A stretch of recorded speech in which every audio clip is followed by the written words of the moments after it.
de la Universidad Diego Portales, donde estuvo a cargo del laboratorio de medios digitales de dicha escuela. Actualmente ella es académica de la Facultad de Comunicaciones de la Universidad Católica, donde ejerce como directora académica del Magíster en Periodismo Escrito y del Diplomado en Periodismo Digital de esta misma facultad. Además, trabaja como consultora en gestión y ejecución de proyectos digitales, especialmente vinculados con el área de investigación científica, educación y cultura, a través de la empresa Quilla.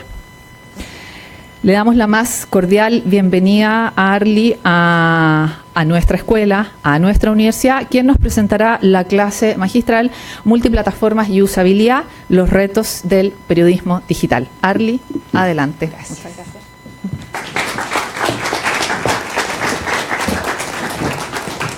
Hola, buenas tardes, gracias por estar acá. Bueno, como bien decía Constanza, yo les voy a hablar de los retos del periodismo digital desde el punto de vista de la multiplataforma y la usabilidad. Primero, ¿por qué hablamos de un periodismo multiplataforma? Como seguramente todos vieron con la cobertura de los alegatos de la Haya y todas las noticias, los medios ya no circulan como era hace muchos años, en que el diario era un papel, solamente la radio se escuchaba en el auto y en la casa, y la tele estaba en el aparato tele. Ahora todo es mucho más convergente y multimedial. Es por eso que ahora los mismos medios transmiten sus noticias en diferentes formatos. Vemos ahí un ejemplo de T13 en Instagram, con Constanza Santamaría haciendo despachos especiales para esa red social. También vemos el caso Cooperativa, que está haciendo varios experimentos en Instagram, con videos. Si uno pensaba antes la radio no se hubiera vinculado con un formato radial, la radio con un formato televisivo, y ahora si uno ve, ellos dos son competidores, ¿ya? O sea, ahora algo que era naturalmente televisión compite con un medio que era naturalmente radio. Vemos por otro lado el caso de MOL, que acá en este ejemplo, porque también hacen videos y todo, hace un especial multimedia sobre la demanda de Bolivia ante la Haya. O sea, en ese caso ahí tenemos ya tres ejemplos distintos, tres ejemplos multiplataformas de la cobertura de una noticia. Otro ejemplo que yo destaco acá es el de CNN Chile, donde acá la noticia surge desde una discusión a través de Twitter de Evo Morales y el presidente Piñera. Entonces, como vemos, ahí también surgen otro tipo de coberturas noticiosas.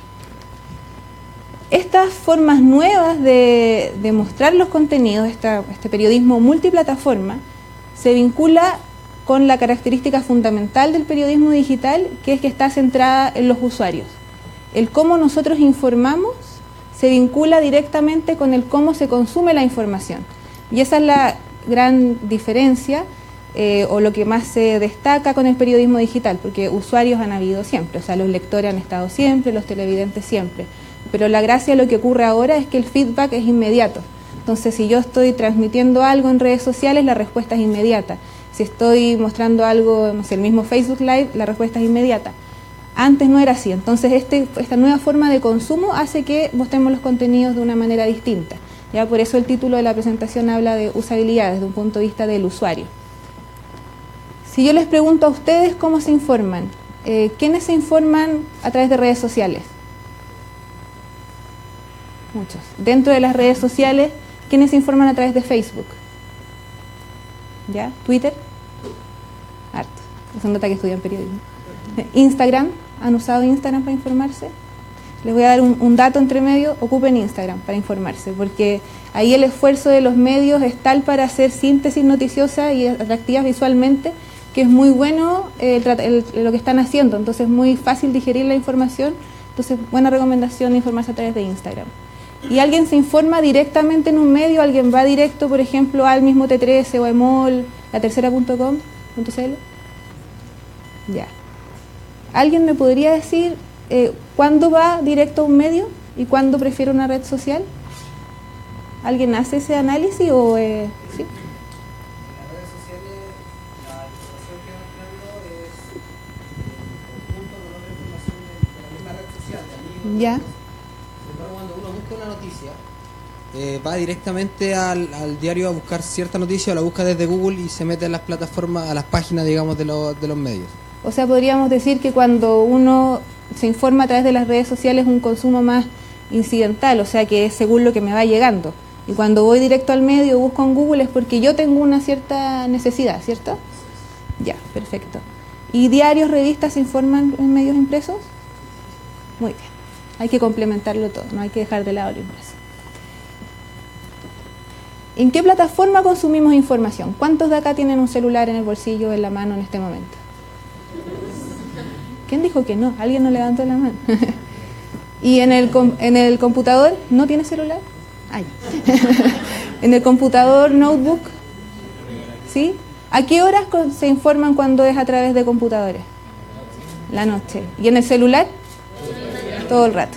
Bueno, esa es una característica muy propia de cuando hablamos de este periodismo digital, porque los reyes del periodismo digital, o el rey es el móvil, los celulares. Ya son los celulares, los móviles, los smartphones, porque no es lo mismo cuando antes no había internet en los celulares, son los que hacen que el consumo informativo esa son la base de una comunicación que es inmediata, omnipresente y personal, porque si yo les pregunto a ustedes por sus celulares o que me los muestren, todos son distintos. Cada uno lo personalizó de una manera distinta en su carcasa, en las aplicaciones que ocupa. Entonces es algo muy propio de las personas. Incluso algunos académicos hablan del celular como una extensión del cuerpo, que es algo que si uno sale de la casa y va sin su celular se vuelve. No avanza un metro sin su celular. Entonces es el consumo a través de móviles está cambiando, bueno, no solo el consumo de noticias, cambia. ¿Quién no ha comprado en AliExpress en el celular, en el metro o otras cosas? Bueno, yo estoy probando AliExpress ahora, por eso. Pero finalmente es el móvil el que va haciendo que el consumo de la información sea distinto, sea mucho más inmediato y constante. Si nos vamos a las cifras, en el caso de Chile, un 80% de las conexiones totales a Internet se realizó a través de móviles el 2017. ¿Ya? Eso es un súper dato que nos está dejando fuera la Internet fija. ¿Y por qué es importante? Porque además la conexión móvil es mucho más accesible. Entonces eso abre una gran ventana de oportunidad para informarse, para educarse a muchas más personas. Y lo que yo les mencionaba antes, que es algo que profundiza mucho Pablo Bukowski, es que el proceso de informarse es constante. Este académico argentino, él habla en su libro de News at Work, cómo cambian los hábitos de consumo de las noticias. Él dice antes, uno consumía, incluso con internet, las noticias en la mañana y en la noche. Y en el día trabajaba solamente. Y ahora él habla de News at Work porque en verdad el consumo informativo es en todo momento. ¿Y eso qué hace? Que todos los medios tengan la necesidad de estar informando en todo momento. El lado bueno es que hay más información. El malo es que hay menos diversidad en la pauta noticiosa. Entonces ahí es cuando pasa que uno ve una misma noticia escrita o en video, qué sé yo, igual en distintos medios. Entonces ahí nos enfrentamos a una pauta noticiosa mucho menos diversa, pero mucho más constante. Entonces eso es algo en lo cual todavía es un desafío para los medios, porque la necesidad de la inmediatez los hace muchas veces no diferenciarse con otros. En cuanto a redes sociales, pese a todos los problemas, Facebook es la principal red social con un 79% de los usuarios de Internet a nivel global. Le sigue Instagram con un 32%, o sea, bastante menos, y Twitter con un 24%. En el caso de ustedes, cuando yo les preguntaba, muchos usan Twitter. Eso tiene que ver por el perfil profesional que tienen ustedes. O sea, el Twitter es mucho más usado entre periodistas, gente que consume información.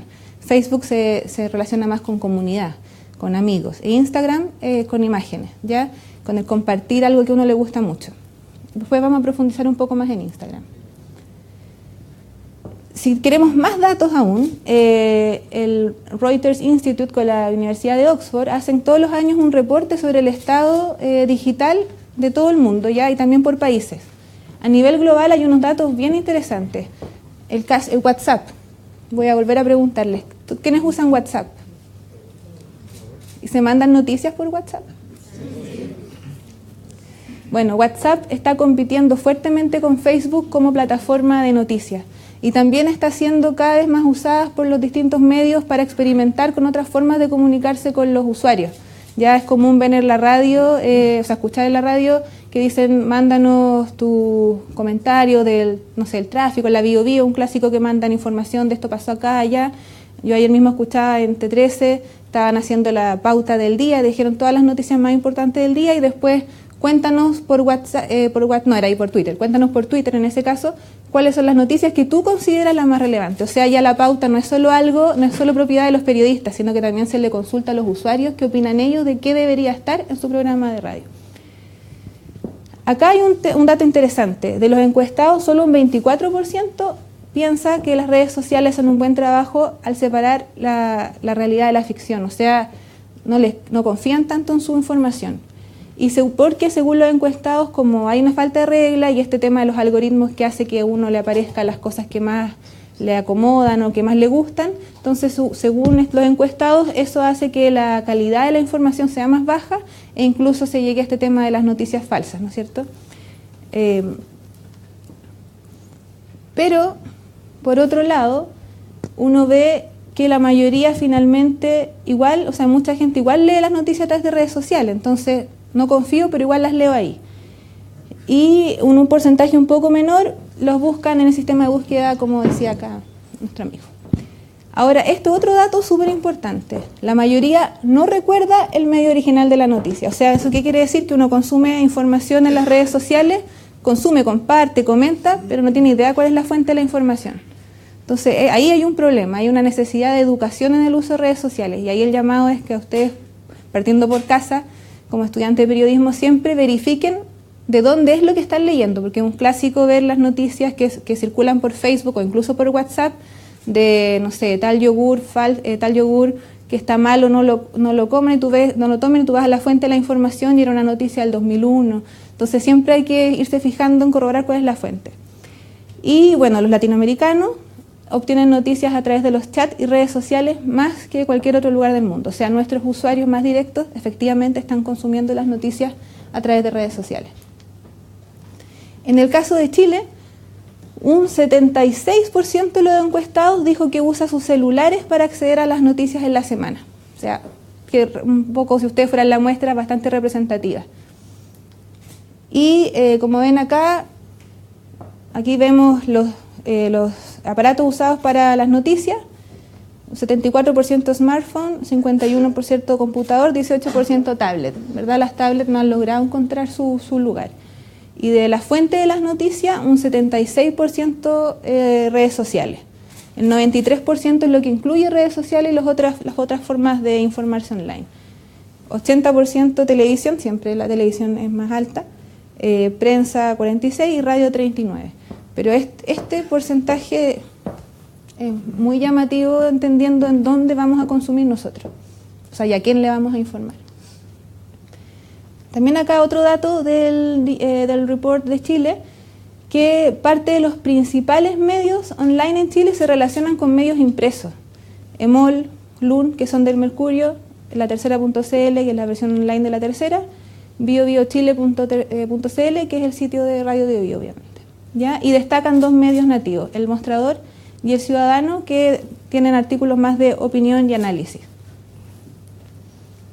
¿Qué podemos concluir de lo que vemos de estos estudios hasta ahora? Uno, que el consumo es social y móvil. O sea, eso ya es un hecho. Las personas no tienen clara la fuente original de las noticias. Pero cuando ellos buscan información, van a preferir los medios tradicionales. Entonces, cuando yo quiero informarme de algo, ahí sí voy directo al medio a cuya marca me da más soporte. Pero no hago esa misma distinción cuando consumo en las redes sociales. ¿Ya? Y no confían en lo que leen, pero lo leen y lo comparten igual. Entonces, no es un dato menor, porque quiere decir que hay una falta un poco de coherencia entre lo que yo creo, lo que comparto, y finalmente eso es bastante riesgoso para la desinformación. Bueno, todo este escenario que hemos hablado de lo multiplataforma y la importancia del usuario ha llevado a los medios a generar transformaciones en sus formas de trabajo, desde la pauta hasta la difusión y medición de sus resultados, viendo ahora dos casos bastante emblemáticos y que son los que lideran la transformación digital y a la cual siguen los otros medios. El primer caso es el del New York Times.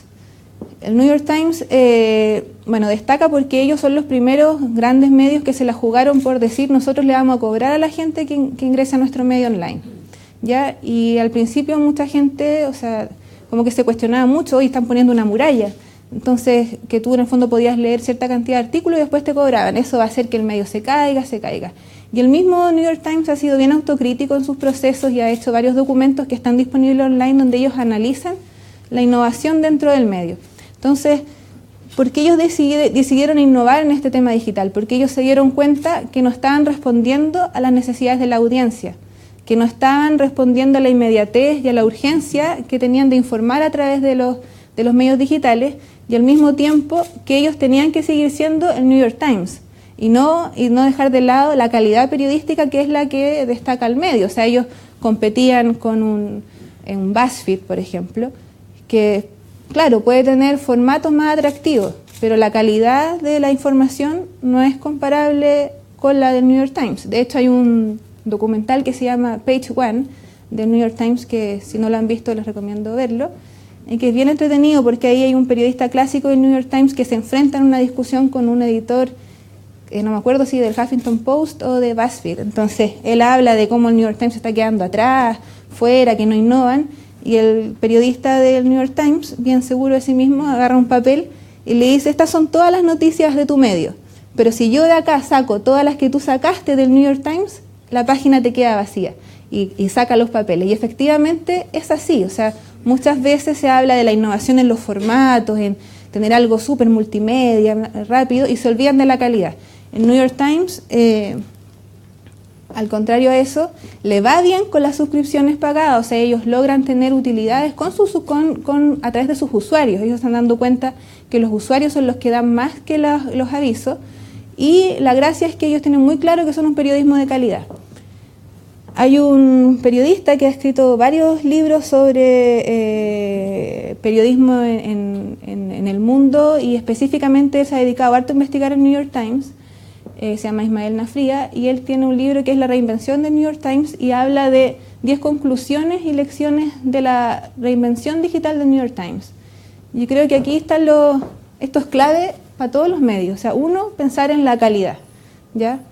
Y qué es lo que la calidad que yo le voy a ofrecer a mis usuarios es lo primero. O sea, ¿por qué el usuario va a decir, entre todos los medios que hay y todas las distracciones que uno tiene en su celular, por ejemplo, por qué yo voy a decidir ir a este medio y no a otro? Porque lo que me están ofreciendo tiene una calidad única, ¿ya? El New York Times se la juega porque el modelo de negocio son los usuarios, o sea, que los usuarios puedan pagar. Ya enfocarse en los más fieles. Ellos están creando cada vez más secciones específicas para sus suscriptores. O sea, tienen ahora suplementos de cocina, hartas cosas como del how to, de tutoriales, ¿ya? Tener una misión y propuesta de valor muy bien definida. O sea, si para ellos lo primero es la calidad, eso no lo rompen por nada.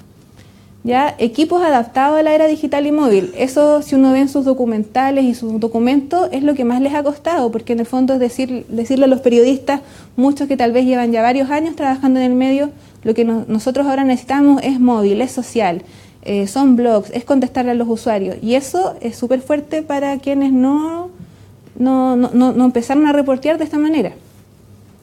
Bueno, el tema de los móviles, que todo es cada vez más visual. También entender que es algo largo y complejo, no es un cambio de un momento para otro. De hecho, uno hace un cambio, ocupas una herramienta. Por ejemplo, yo que hago clase, enseño una herramienta y al año siguiente tengo que enseñar otra, porque todo va en evolución constante, ¿ya? Y dice acá también otro tema, repensar el diario impreso, no lo elimina, sino que dice, lo web es para una cosa y el impreso es para otra. Lo web es para comunicar lo urgente, lo que está pasando ahora, y en la web, perdón, y en el diario profundizamos, ahí analizamos y investigamos mucho más. Y el trabajo colaborativo entre todos los departamentos, o sea, no separar, por ejemplo, el área audiovisual colabora con las redes sociales, colabora con toda la redacción. Bueno, acá les quiero mostrar un ejemplo del Guardian de Reino Unido, que en términos de financiamiento es bien distinto al New York Times, porque ellos apuestan a las donaciones. Y si alguno ha ingresado al medio, ustedes ven que leen la noticia y al final dice, si te gustó, apóyanos, ¿ya? Lo ha pasado mal el Guardian, pero su premisa es quedarse en ese sistema y no pasar a la suscripción, porque creen que no va acorde a la naturaleza de Internet. Este video es bien interesante porque habla de cómo ellos ven la colaboración entre usuarios y periodistas.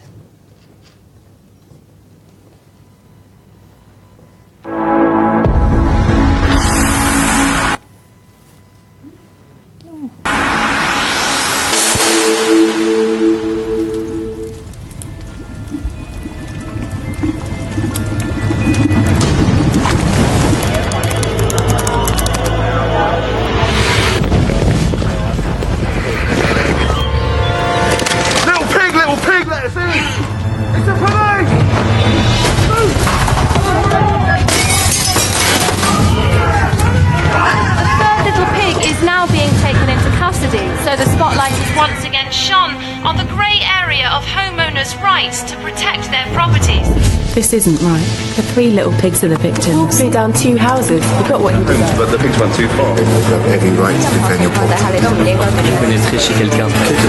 Chins up, fellas. Boiling someone alive hardly constitutes reasonable Somebody is force. going to break the law and intrude on You can't protect yourself in your own home. A man's home is his castle.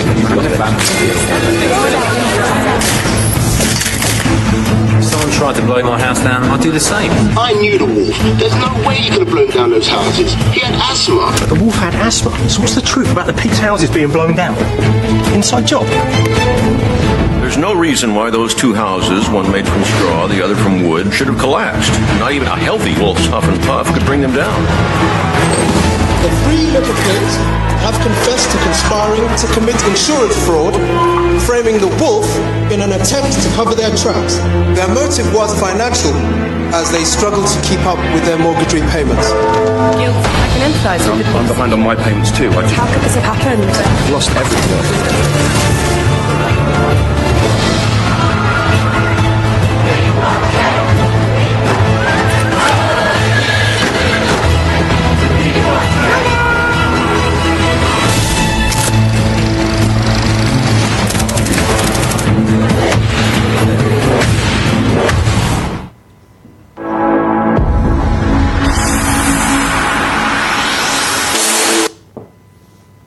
¿Alguien me podría decir qué es lo que pasó aquí periodísticamente? ¿Un voluntario o voluntaria? ¿Que quiera hacer la charla interactiva? Bueno, ahí lo que ocurre es que en el fondo el Guardian lo que muestra es que dice, claro, la noticia, la pauta ya no queda solo lo editorio y lo que nosotros pensamos, sino que todo lo que va ocurriendo afuera en las redes sociales empieza a modificar la historia. Resulta que al final los 3 chanchitos no eran nada tan víctimas, sino que eran más culpables, pero no solo eso, sino que mostraban una realidad mucho mayor. Y ahí donde está la foto completa. Ahí donde está la investigación periodística, es decir, esto no era solo algo que les pasaba a ellos, sino que le pasaba a toda la gente. Entonces, y eso no lo hubieran descubierto si no hubiese sido porque el tema lo abrieron a la comunidad y la comunidad comentaba, las redes sociales fueron modificando la pauta. Y si ustedes se fijan, eso es algo que pasa continuamente en la actualidad. O sea, lo mismo el ejemplo que yo les mostraba de los tweets de Evo y de Piñera, o sea, sus tweets dieron origen a las noticias. Y eso pasa con mucha contingencia actualmente. Acá.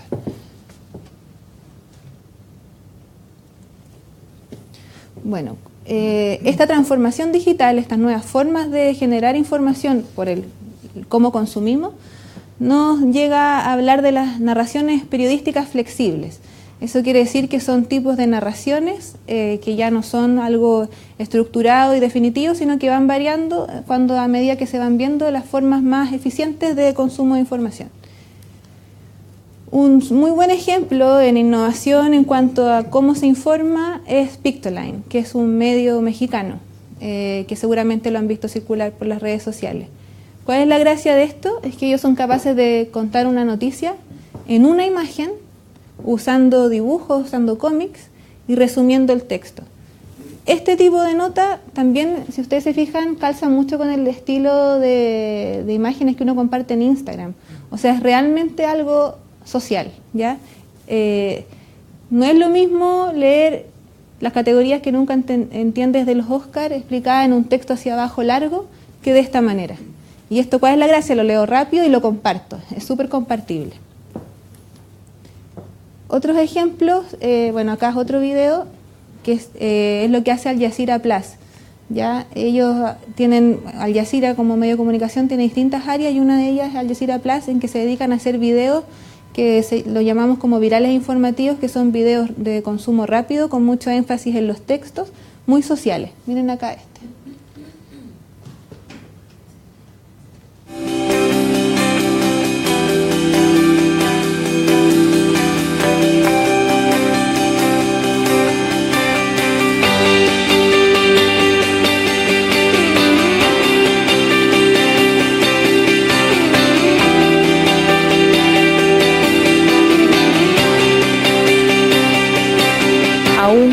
No es segura. Para mí sería un privilegio, un honor, un logro muy grande llegar un atleta paralímpico a competir en competencias convencionales, ¿no?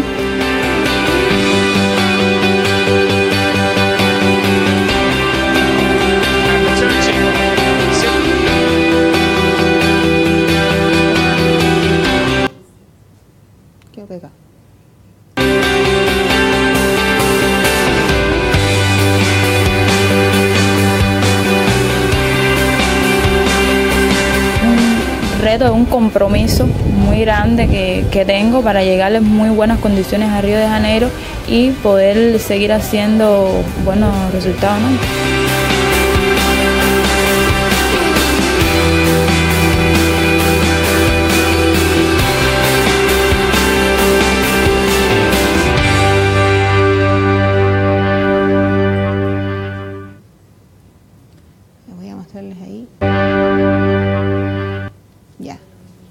Puse pausa aquí porque es uno de los elementos clave en este tipo de videos.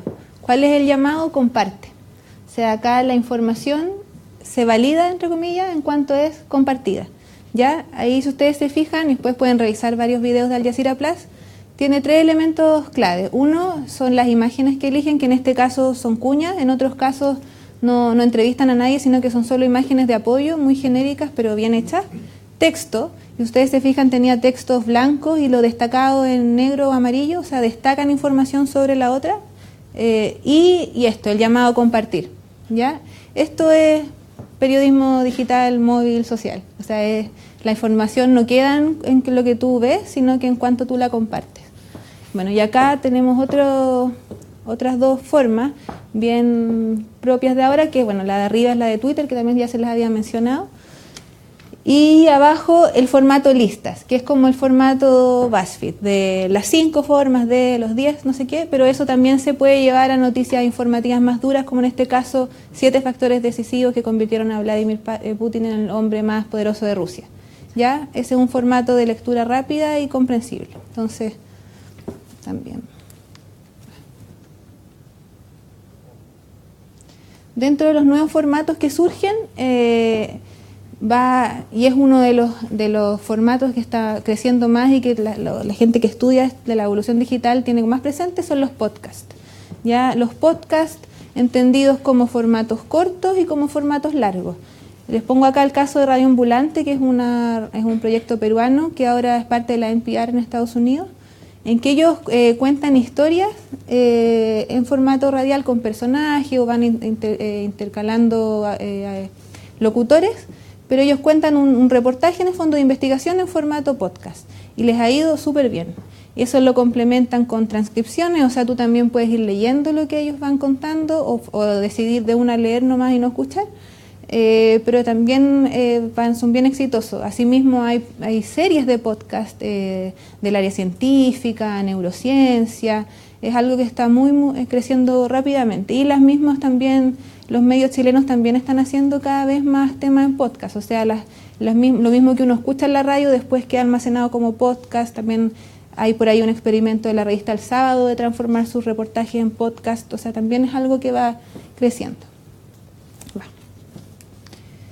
Bueno, este ejemplo no lo vamos a ver ahora porque es muy largo, pero se los muestro porque este es otro formato. Cuando uno piensa en digital, a veces comete el error de pensar que todo es rápido, que todos los videos son solo 2 minutos y la gente no ve nada más.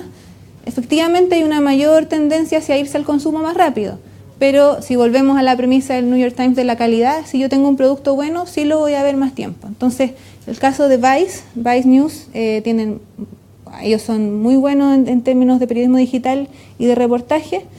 Este es un ejemplo de un reportaje que hicieron sobre la inmigración en Chile, que dura 11 minutos y vale la pena ver los 11 minutos. Es muy bueno en cuanto a calidad en investigación periodística. Entonces, acá es cuando hablamos de los long forms, o sea, los formatos largos en digital. Un clásico de los long forms es el reportaje Snowfall del New York Times, que obtuvo un Pulitzer. Ojalá cargue. Mientras carga, ahí está, un screenshot. Esto es una grabación de cómo se ve el reportaje en internet. La gracia del Snowfall, primero que todo, es una tremenda investigación periodística, esa es la base. La gracia está en cómo ellos la muestran. Entonces acá hay un trabajo de diseño muy grande, videos, tienen videos con testimonios, tienen un mapa, esto es sobre una ¿cómo se llama? Gracias, avalancha, en Estados Unidos, en que hubo varios fallecidos y todo, y ellos van mostrando el mapa donde fue la avalancha, cómo se produjo el accidente, los testimonios de los sobrevivientes, pero ahí volvemos a lo mismo, o sea, la primera gran base es la investigación. Ya, o sea, no sería el reportaje lo mismo, no sería igual de valioso, aunque yo tuviera toda la tecnología posible, si no hubiera tenido la investigación periodística detrás. Este es otro caso que es un reportaje que realizaron en el área digital de Univisión, que también vale la pena darle seguimiento porque están haciendo cosas bastante innovadoras. Y en este caso una investigación periodística que hicieron en conjunto con la Universidad de Columbia, que les tomó más de 6 meses, en la cual investigaron qué estaba ocurriendo con los cruceros, porque se dieron cuenta que había aumentado mucho los delitos en los cruceros. Entonces empezaron a ver qué pasaba y se dieron cuenta que los cruceros estaban como en tierra de nadie, por el tema de que los dueños de los barcos son de un país, la bandera del crucero es de otro según de dónde desembarca, después hay otro tema por dónde está el crucero, entonces de repente había un delito en el crucero y nadie respondía, o sea, nadie responde porque eso todavía ocurre, porque hay un problema ahí legal. Se dieron cuenta, de un tema más legal, de quiénes son los dueños que están detrás de los cruceros, y hicieron este especial multimedia dividido en 3 capítulos que también combina muchos datos y presentados de una manera atractiva, testimonios también presentados de una manera atractiva, videos, galerías de fotos. Pero ahí nuevamente también lo primero fue una gran investigación periodística. Bueno, cuando hablamos de nuevo formato también es importante hablar de los medios nativos digitales, o sea, los que nacieron de manera digital. Y acá en este caso solo un par de ejemplos: Red Gold de fútbol, Firewire, que es un sitio de tecnología que es del grupo BetaZ, y acá un ejemplo distinto que es el medio del mismo Manuel de Tesanos, que él también, además de que sale en la televisión y todo, creó su propio canal en YouTube, donde ahí él funciona como medio. Esto es importante porque eso nos abre otra, que es lo que decía Constanza al comienzo, o sea, al pensar en uno como profesional, quiere decir que ya no solo dependemos de trabajar en los grandes medios, sino que también podemos crear nuestros propios medios, o sea, crear un medio muy específico de algún área de interés, algunos ya, varias gente que estudia y que tiene sus propios canales de YouTube, o sea, hay una posibilidad de crecer periodísticamente y armar lo que uno quiere mucho más grande que tal vez como era antes. Vimos muchísimos formatos y formas y todo, ¿cierto?, de mostrar la noticia. Entonces la clave ahí está en ser capaz de escoger cuál es el mejor formato para la historia. No se trata de poner todo, sino que decidir, yo ya sé cuál es mi usuario, cómo consume la información, dónde la consume, cuándo consume la información. Entonces ahí yo sé que tengo las posibilidades de videos, podcasts, galerías, líneas de tiempo, mapas, un sinfín de cosas. Entonces ahí el tema está en ser capaz de pensar cuál es la mejor manera de presentar la información. Hablamos, ¿no es cierto?, de los nuevos contenidos, y cuando yo les decía que los contenidos, que la información como que se validaba de alguna forma cuando era compartida. Por eso se habla de la frase clásica del New York Times es all the news that fit to print. Entonces acá algunos académicos hablan de all the news that fit to share, o sea, todas las noticias que pueden ser compartidas, ¿ya? O sea, todo lo que puede ser compartido podría ser válido. Eso no es 100% así, porque hay cosas que no son tan atractivas de compartir, pero son importantes informativamente también. Ahora la gracia sería en hacerlo atractivo para que sea compartible, ¿ya? Por eso se habla de que el valor ya no está solo en el contenido, sino también en la distribución. Y cuando uno habla de distribución es cuando son clave las redes sociales. Redes sociales, como ya lo vimos, hay muchas. Me quería detener un segundo en Instagram porque Instagram tiene 700 millones de usuarios. Lo interesante es que lo que dice ahí, la base de usuarios se duplicó en 2 años. Es de verdad la red que más está creciendo. Más de 250 millones de usuarios utilizan historias de Instagram diariamente. O sea, las historias que se borran en 24 horas. ¿Ya? Y también las fotos generan un 36% más de interacciones que en los videos. Eso quiere decir que Instagram se asocia más a fotografía todavía que a video, ¿ya?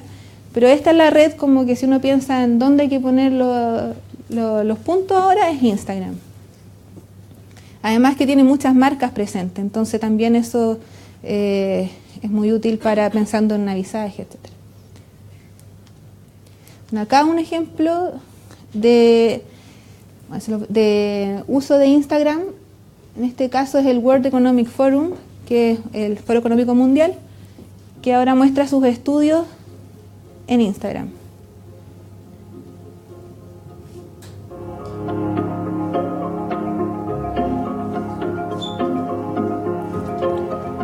Está en inglés, pero va mostrando cuál es el ranking de los países más felices del mundo.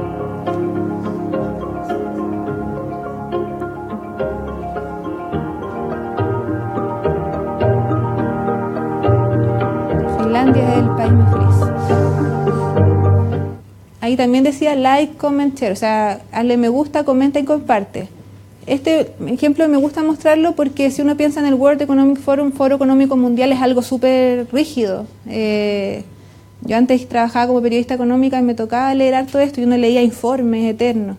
Muy distinto es a verlo así en un video con 7 puntos destacados. Entonces eso lo acerca a la mayoría de los usuarios y no lo limita solo a un público más que se supone le podría interesar más este tipo de noticias. Cuando hablamos de la emoción, del compartir, el elemento clave es la emoción, ¿ya? Y ahí hay un autor que se llama Alfred Hermida que habla del concepto de noticias afectivas. ¿Y qué es lo que dice él? Que algo se comparte en cuanto te genera una emoción. Entonces ahí en un ejemplo práctico, ¿cuál es la diferencia? Si yo hablo de, por ejemplo, los típicos temas de las pensiones o la ISAPRE, si yo pongo un texto súper rígido en Twitter sobre lo que implica las utilidades de la ISAPRE, no es lo mismo que si yo digo, ¿sabes cuánta plata gana la ISAPRE y lo que a ti no te cubre? A eso a la gente le llega y eso es lo que comparte. Entonces eso es lo que él habla de las noticias afectivas, de que la gente comparte información porque le genera una emoción. Porque, por ejemplo, el que comparte, me compré el último smartphone, el último iPhone, es porque quiere reconocimiento. Los que comparten, no sé, hubo un temblor en cualquier parte, sí, estoy bien. Eso es como, es pura emoción, es pura noticia afectiva. Entonces él habla de que que las noticias afectivas se vinculan con las redes sociales porque la gente finalmente comparte por la emoción. Entonces él suma a todos nuestros procesos informativos el ser capaz de llegar con la emoción a las personas. Bueno, un último punto de este proceso informativo, cuando uno habla de los cambios en los procesos informativos por las diferencias del consumo, es el tema de las métricas. Es el último, pero el que más le importa seguramente a muchos medios, porque es lo nuevo y lo que nos permite saber en el momento si vamos bien o vamos mal, ¿ya?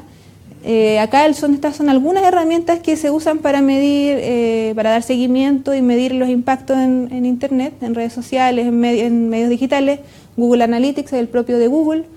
Hootsuite es una herramienta pagada que te permite tener varias cuentas a la vez y ver cómo van tu Facebook, tu Twitter.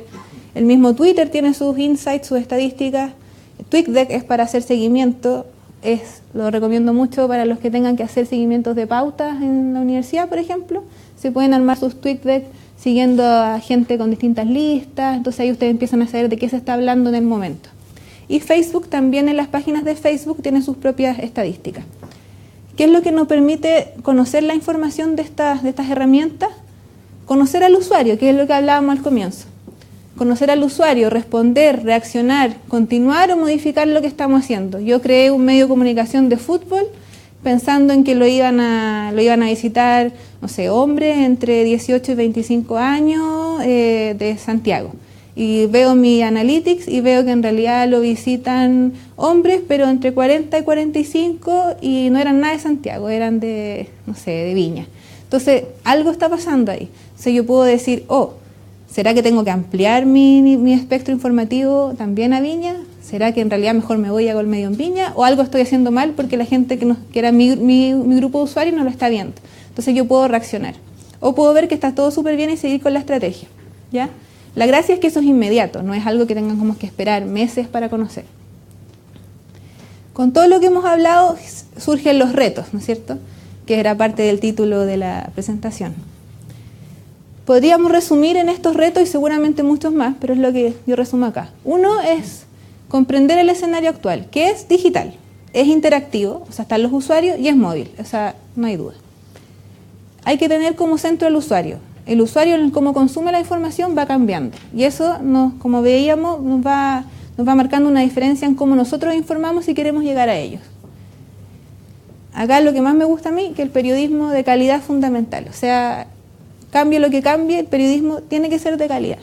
El periodismo tiene que involucrar investigación, tiene que involucrar verificar los datos, tiene que involucrar ir a la fuente más idónea para lo que estoy haciendo. Eso no cambia.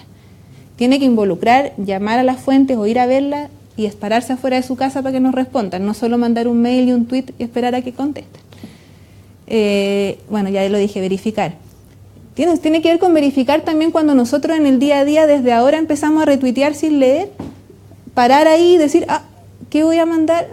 No lo he verificado, mejor no lo digo porque de repente es algo falso y generamos una alerta innecesaria.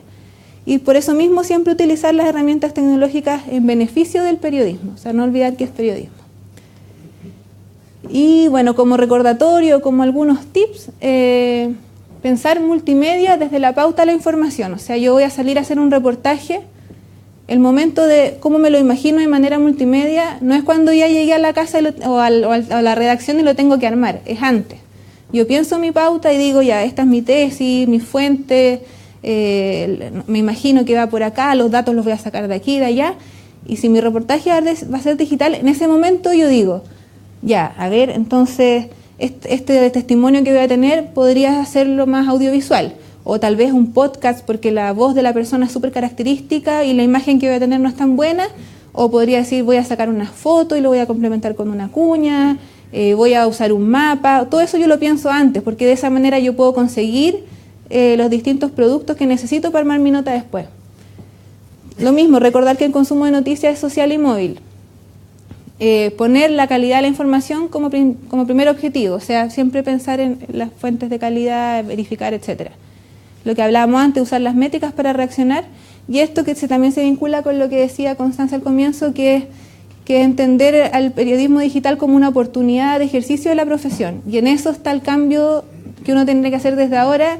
Y si bien todos usamos Twitter y usamos Facebook y usamos todo, el cómo yo lo uso como periodista es distinto.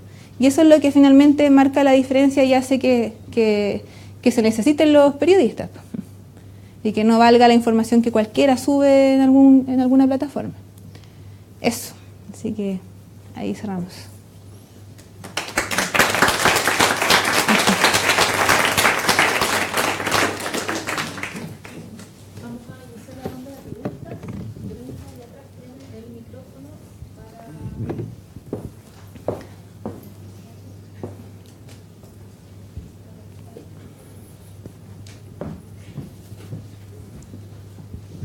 Hola, muchas gracias primero que todo. Y quería preguntar que si bien se habló del área de videos, no se tocó en sí la plataforma de YouTube. ¿Por qué esta plataforma no ha logrado como posicionarse bien, siendo que es una herramienta utilizada por muchas personas diariamente? O sea, no, si se ha logrado posicionar muy bien. O sea, yo no la mencioné mucho por un tema de tiempo y porque no es tan periodística, pero YouTube es de los sitios más vistos a nivel mundial. Y de hecho ahí lo que les mostraba Emanuel de Tesano es un buen ejemplo, que uno puede también periodísticamente crear su propio medio usando YouTube. Yo creo que no es que no se haya logrado posicionar. Lo que sí yo diría que YouTube es más misceláneo, no es tan periodística, pero es la mejor plataforma para hacer un proyecto televisivo. O sea, también existe Vimeo, que se asocia más como a documentales, algo más estético, pero es menos masiva que YouTube. YouTube te aseguras que lo van a ver muchas personas. Entonces,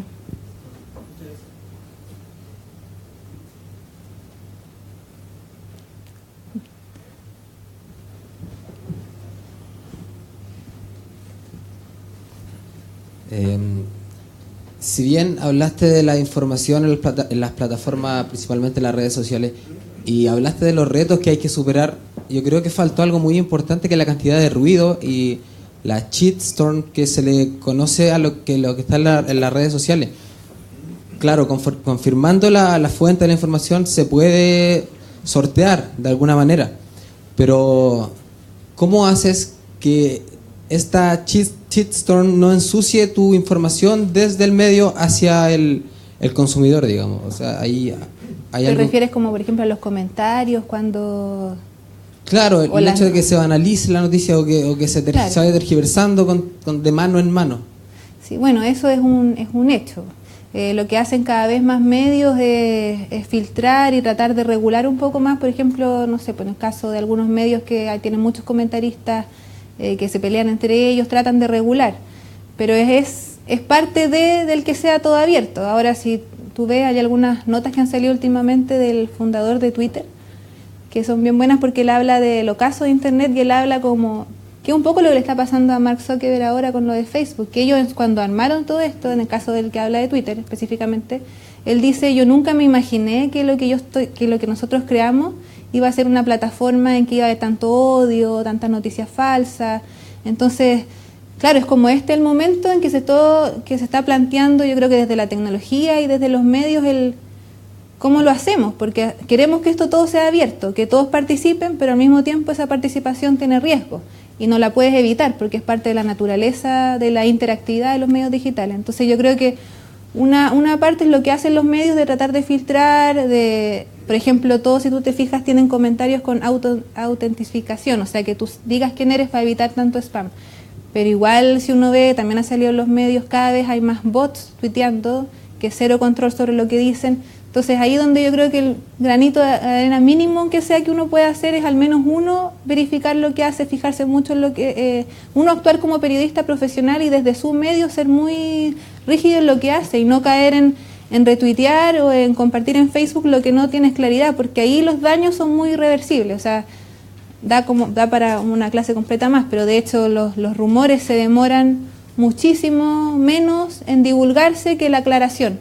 Entonces ya dijiste algo que era mentira y da lo mismo, o sea, ya no hay vuelta atrás. Entonces, pero es un tema súper actual y que es bueno que lo plantees porque también creo que eso es algo que tenemos que plantearnos. O sea, las redes sociales y el internet todo es abierto, es de compartir, es la naturaleza, pero también hay que regular qué es lo que uno hace ahí.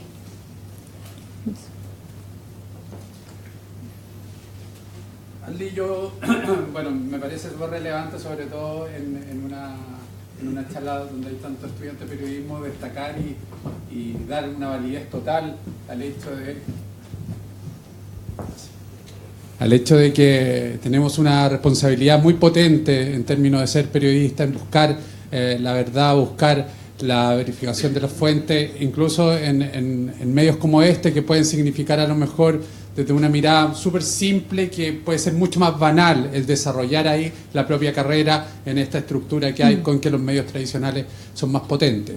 Me parece súper interesante eso y me parece también que es un aspecto relevante que tienen que los alumnos internalizar para con nuestra profesión y valorarla cada día más. Ahora mi pregunta es un poco también más general en términos de cómo tú ves a los medios digitales en Chile, y te lo pregunto porque desde una perspectiva personal creo que también están en una búsqueda, por ejemplo, de generar recursos, que obviamente va ligado. Entonces, hoy día el hecho de que tengas una inmediatez ha llevado a algunos medios digitales, incluso a sus páginas web, a sus medios web de medios tradicionales, a entregar noticias falsas. En medios súper potentes, que los mencionaste ahí también. Entonces, ¿cuál es tu perspectiva o cuál es tu visión en torno a cómo se está desarrollando el trabajo en Chile por parte de los medios? Y además que de ahí pueden surgir posibilidades también futuras para los estudiantes. Claro, bueno, desde el punto de vista del cómo se está desarrollando, yo creo que estamos en un momento de experimentación. O sea, uno ve que están todos cambiando. Sacando nuevos productos, no sé, ahora hace poco Cooperativa se hizo todo un rediseño, el mismo T3 está con esto del loop, van sacando cosas para allá, Mesa Central es radio, pero al mismo tiempo es tele, y después sale en la tele, o sea, toda una convergencia en la que se está experimentando, y yo eso lo encuentro muy bueno. O sea, de hecho, sigo bastante, al mismo ahora Noticias también está haciendo hartas cosas también. Yo creo que el desafío, que es como lo que veíamos ahí, y que no sé cuál es la solución, es cómo resolver esto que tú dices tú de la inmediatez. O sea, el ser capaz como cuando uno le dice a los niños respira y cuenta hasta 10, como lo mismo. O sea, como decir, ya alguien tiró tal vez la competencia ya no va por el breaking news. Yo creo que tal vez va a destacar el que fue más allá del breaking news, tal vez no golpeaste, pero fuiste capaz de analizar. y todavía están todos peleando porque él lo dice primero. Y acá en verdad cualquiera lo puede decir primero, o sea, un usuario lo puede decir primero, no un medio. Entonces esa pelea por la respuesta inmediata yo creo que hace que se pierda la visión más larga de decir, ya yo tal vez no voy a golpear, pero yo voy a contar la verdad. Entonces yo creo que por ahí va como el desafío, y el otro gran desafío, y que ahí también va un poco ligado a lo que dices tú de la oportunidad para los estudiantes, que si uno ve lo que hacen los medios, bueno, en mi caso converso mucho con los exalumnos, qué sé yo, el que destaca es el que es el multimedia. El que es capaz de ir a un medio y le dicen, hazte un video, y hace el video, y es capaz de entender las redes sociales, pero tiene el ojo periodístico, o sea, antes que todo. Entonces yo creo que, claro, o sea, por eso es la oportunidad, pero es la oportunidad si uno entiende esto desde esa magnitud, desde que es algo multimedia digital, pero que no pierde esta base periodística. No sé si respondo ahí la pregunta. Bueno, tú mismo nos puedes contar en tu experiencia cómo ha ido evolucionando. Perdona que te pregunte, ¿qué es lo que tú llamas periodismo de calidad? Es importante que los alumnos lo sepan. Estoy pensando en lo que tú dices, que en este momento están en un periodo de experimentación. Sí, lo que hablábamos al periodismo me preguntaba lo de periodismo de calidad. ¿Sí? No, ¿cómo definirías tú entonces el periodismo de calidad al cual aludes, pensando que tú dices que todos están en periodo de experimentación?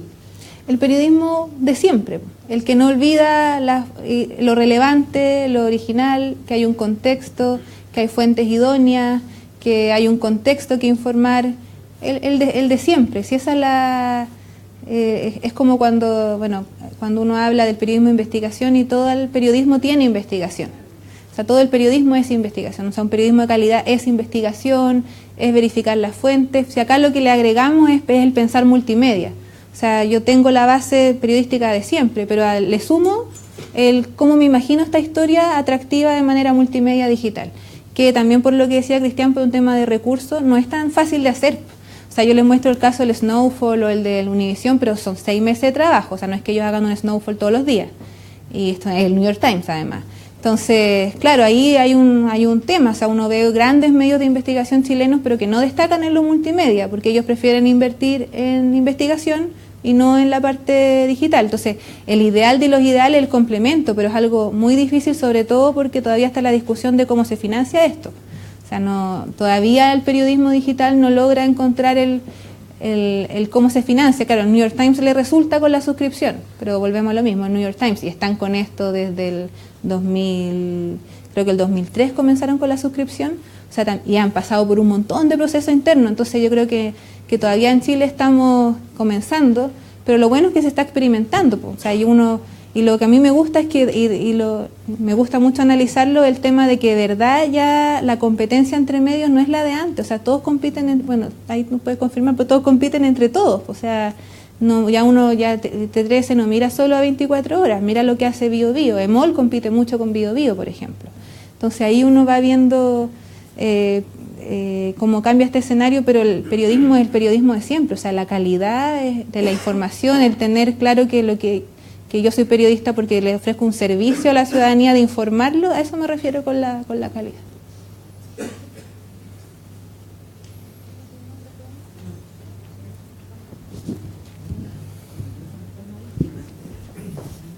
Hola,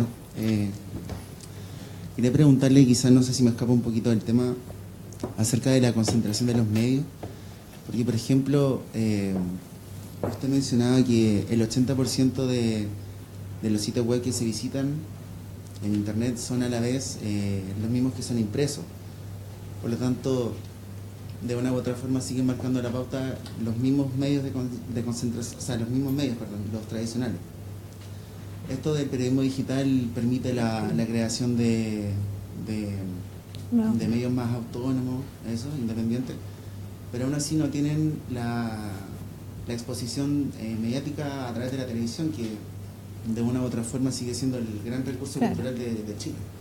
Entonces, quizás preguntarle cómo ve usted la posibilidad de quebrar esa concentración y cómo... supiera haría mi propio medio. Pero claro, efectivamente es difícil, o sea, lo que veíamos ahí, como tú decías, o sea, los medios más visitados son los que son la versión digital de medios tradicionales, de los dos grandes grupos, finalmente Copesa y el Mercurio.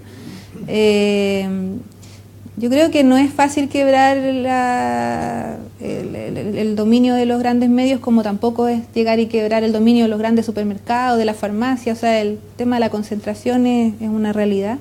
Pero sí es una oportunidad de entrar con algo distinto. Y la gracia de esto es que, o sea, ustedes pueden ir ahora a su casa y armar un sitio y comenzar con algo. Que entonces lo bueno es que al menos uno puede ir experimentando y haciendo cosas distintas y de repente alguien la logra. O sea, no sé, o sea, igual hay ejemplos, no son periodísticos, pero si uno piensa en Soy Germán de YouTube, o sea, él puso su cámara, empezó a comentar y ahora el gallo no puede salir a la calle porque lo acosan. Entonces, eso no es un medio de comunicación, o sea, no va con lo que tú dices, pero hay opciones. Pero obviamente no hay una receta ni una solución, yo creo, tan rápida para algo tan grande que es una concentración de medios.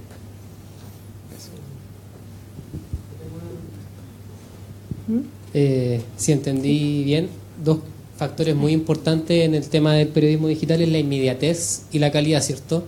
Pero a mí como que me cuesta entender cómo uno puede entregar una información de muy buena calidad con tanta inmediatez. Claro. Y más encima cuando hay mucha competencia. Y mi otra duda va también, ¿es tan necesaria esa inmediatez? ¿Podemos poner encima de la calidad?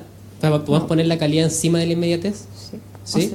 O sea, lo que hablábamos recién, pues, o sea, que el tema del debate es porque hay la necesidad y la inmediatez la da el celular, o sea, el que tú te consumes todo el rato.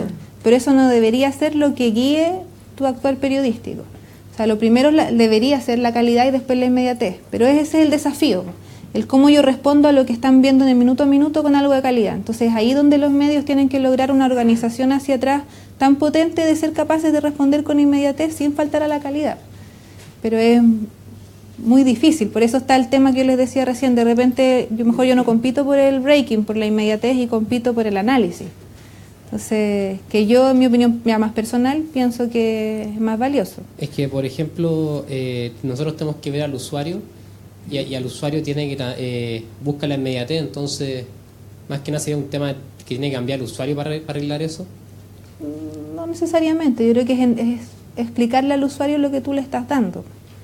Tú en algún momento le vas a dar algo inmediato, pero también le puedes dar algo más de análisis profundo. ¿Cachai? ¿Entiendes? Hola. Quiero que se hablaba de cómo, o sea, que los medios estaban buscando cómo financiar el tema de esto. Y lo que le quería preguntar era, o sea, al buscar financiar se va mucho por el tema de entretención. Uh-huh. Sí, no sé si se ha fijado que se va mucho por el tema de entretención en lo que son los medios digitales. Y ahí se pierde un poco lo que es la calidad de lo que se estaba hablando recién. Entonces quería, si es que tenía alguna crítica o algo sobre eso. Un poco lo mismo, o sea, yo también dentro de cuando uno habla de la convergencia mediática, también hay una convergencia entre el entretenimiento y la información, no se puede obviar, o sea, es parte de, porque hay que hacerlo esto atractivo, pero siempre y cuando no vaya por sobre la información, sobre la calidad. O sea, se van mezclando las cosas, hay una convergencia a nivel de industria también muy grande, entonces medio difícil separarlo, pero lo importante, uno al menos desde el punto de vista editorial, siempre mantener la reserva de la calidad. O sea, ahí está como el periodista el que pone la diferencia, o sea, la que marca la distancia, ¿no? A ver, ¿pregunta? Sí, estoy un poco concentrado en el micrófono, casi que lo vamos a llevar hacia la galería. ¿Qué, por favor?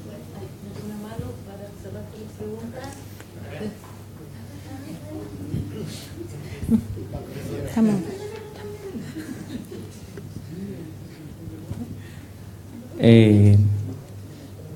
La pregunta va más por el lado de cómo pretende el periodismo abordar lo nuevo que se viene, o sea, las corrientes nuevas, las nuevas formas de comunicarse que están dando las nuevas generaciones. O sea, yo veo una carencia bastante grande de repente desde el punto de vista del periodista de no saber leer las tendencias que se están dando en redes sociales. ¿Cómo se puede no sé, magíster, estudiar, ¿qué se saca al hacer un magíster sobre redes sociales, y las redes sociales de acá a un año más van a estar obsoletas, a lo mejor las que yo consulto, en las que yo baso mi estudio? Entonces, ¿cómo pretende el periodismo poder hacerse partícipe de estas nuevas generaciones que al final manejan un lenguaje muy, muy distinto al que nosotros estamos acostumbrados?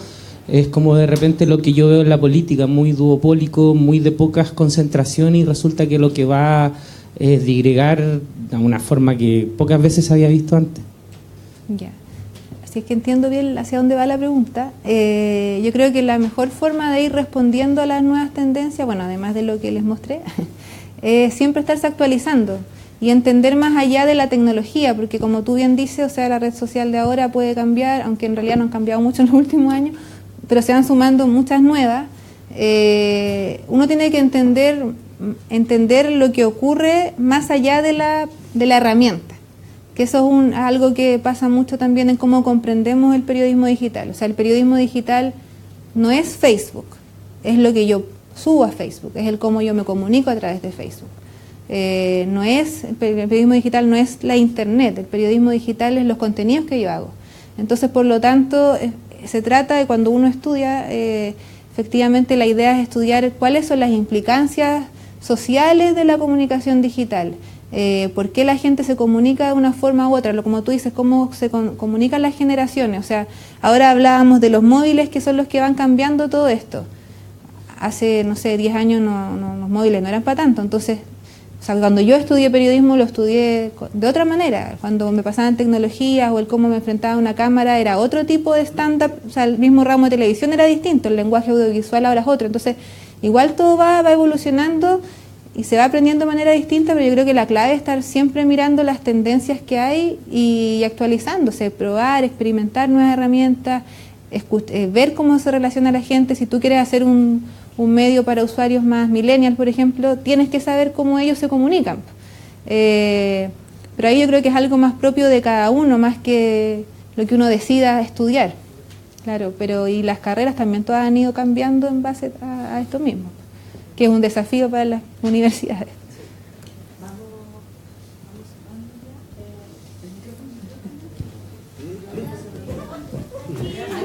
La última pregunta.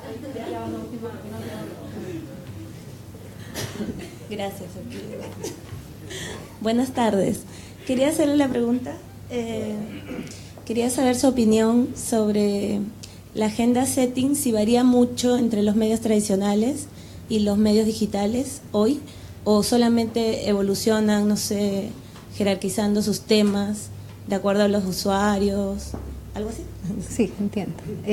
Bueno, la verdad es que no, si uno se analiza las noticias, si tú haces el ejercicio de ver en la mañana cuáles son las noticias de los principales medios, los nativos y no nativos, o sea, tradicionales en su versión digital, en verdad todas es la misma, generalmente. Entonces, ahí no hay una diferencia entre si un medio, si eso te refería entre un medio digital nativo y uno tradicional, a eso, pero en internet. Claro, digital o si no los medios tradicionales. Porque se supone que los temas van, o sea, como de más importante a menos. Entonces eso quería saber si lo digital cambia mucho. Son los medios más importantes, siguen siendo los medios, las noticias siguen siendo las mismas. Lo que cambia, si tú ves en un medio tipo EMOL o La Tercera, que además de las principales noticias, que son las mismas de todos los medios, lo que ellos agregan es lo más visto, lo más comentado. Yo diría que eso es lo distinto en la agenda. Y por eso ocurre muchas veces que tú tienes una supuesta pauta del día de donde deberían estar cubriendo todo, pero surge una nueva que sí, esa sí surge más del usuario, de las redes sociales y todo. Pero la base es la misma en todo, y por eso ocurre lo que yo les decía ahí de la poca diversidad. O sea, finalmente igual todos están cubriendo lo mismo. Solo que si tú agarras el diario, o sea, tú lees el Mercurio en la mañana o La Tercera, no tira la noticia dura que salió ayer, sino que ellos sí ya están, o la tira más chiquitita, pero muestra el análisis. Entonces ahí sí hay una diferencia. Pero los temas son los mismos, básicamente. Bueno, muchas gracias, Arly, gracias a todos nuestros alumnos asistentes. La verdad es que Podríamos seguir hablando hasta altas horas de la noche porque el tema, la verdad, queda para bastante, y tu presentación sin duda nos abre una serie de aristas hacia otras temáticas que iremos abordando en foros, conversatorios y workshops, y también talleres para los egresados, acerca del fenómeno de las noticias falsas, el periodismo de datos. Hay una serie de temáticas que vamos a ir desgranando en función de lo que expuso Arly, así es que agradecerte nuevamente el tiempo, la disposición y compartir con nuestros estudiantes esta tarde. Así es gracias que un último aplauso, muchas gracias. Y muchas gracias a ustedes por la asistencia y la participación. Gracias.